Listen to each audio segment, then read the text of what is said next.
My boss said in front of everyone, "Nobody will remember you." I stayed silent, but a few months later the news of my success shocked everyone in that same office. "Nobody will remember you." My boss's words still come back to me sometimes in the silence of the night, especially at 3 a.m. when all of Seattle is quiet.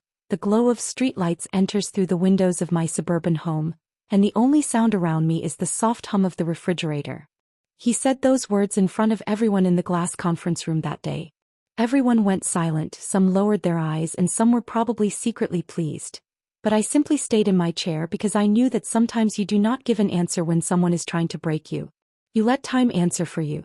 At that time I had been working at the company for almost 5 years. I started as an ordinary employee, but slowly through my work I built a reputation. I was the woman who stayed late reviewing reports, solving client problems, and noticing the small mistakes everyone else overlooked. But maybe my biggest mistake was believing that hard work always speaks for itself. No, it does not always. Sometimes you have to create your own voice. I still remember that day clearly. It was our quarterly meeting and I presented a new strategy one had spent months developing. I believed that if the company moved in this direction, we could not only avoid losses but also enter a completely new market. I prepared the numbers, presented my research and explained my vision with confidence. But when I finished, my boss simply smiled and said, "You work hard, but the reality is that making major decisions is not something everyone can handle." Then he said those words, "Nobody will remember you." The room went completely quiet for a few seconds. I looked at his face and for the first time I realized the problem was not my ability. The problem was that some people cannot accept seeing someone else grow beyond their expectations. I got home late that night. A late-night TV show was playing in the background, the volume turned low, just enough to fill the silence. I sat on my sofa holding a cup of coffee that had already gone cold. I wondered if maybe he was right. Maybe I had overestimated myself. Then for some reason I remembered something my mother used to tell me. She always said, "People will keep seeing you as small until you recognize your own worth." The next day I did not argue. I did not ask for an apology or try to explain myself. I simply continued my work quietly. But something inside that silence had changed. I decided I was not going to spend my life proving to people that I was capable. I was going to work because I knew my own value.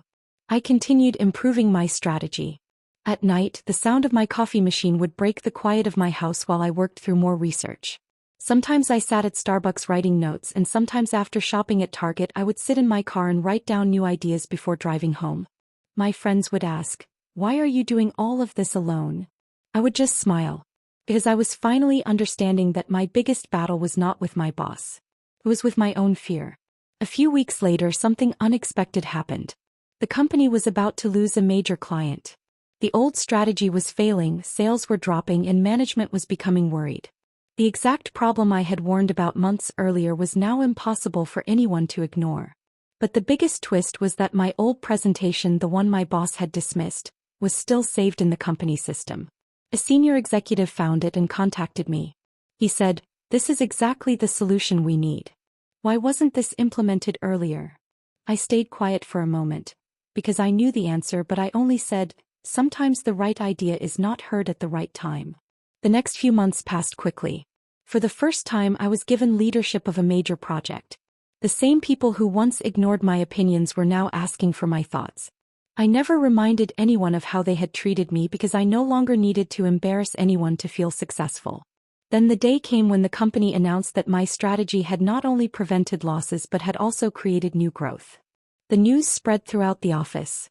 The same conference room, the same people, but this time everything felt different. My boss came to me. The confidence he once carried was gone. He said, "I had no idea you could make such a big impact." I simply nodded. Because at that moment I did not need his approval anymore. That night, after many months, I found myself awake again at 3 a.m. But this time it was not because I was hurting. I walked into the kitchen, the refrigerator light turned on and I filled a glass of water. The street lights outside were still the same, my house was still the same, but I was different. There was a time when I thought about taking Ambien or sleeping pills just to quiet the voices in my head. But now I was no longer afraid of those voices. Those thoughts had shown me something important, that I was far more capable than people believed. That night I asked myself what my real revenge had been. It was not proving my boss wrong. It was not embarrassing him. My real revenge was finding myself again. Morning slowly arrived. The sky began changing colors, birds started singing, and for the first time in a long time, I felt like maybe I could finally sleep peacefully. I closed the window, smiled, and told myself, some people tell you that you will be forgotten because they are afraid that one day the world will remember you. That day had already arrived. A new day was beginning, and this time so was a new version of me. If this story inspired you and reminded you to believe in your own worth, please like this video and subscribe to our channel for more powerful and emotional stories. Your support helps us continue sharing journeys of courage, growth, and success. Thank you for watching, and we truly appreciate you being part of our community.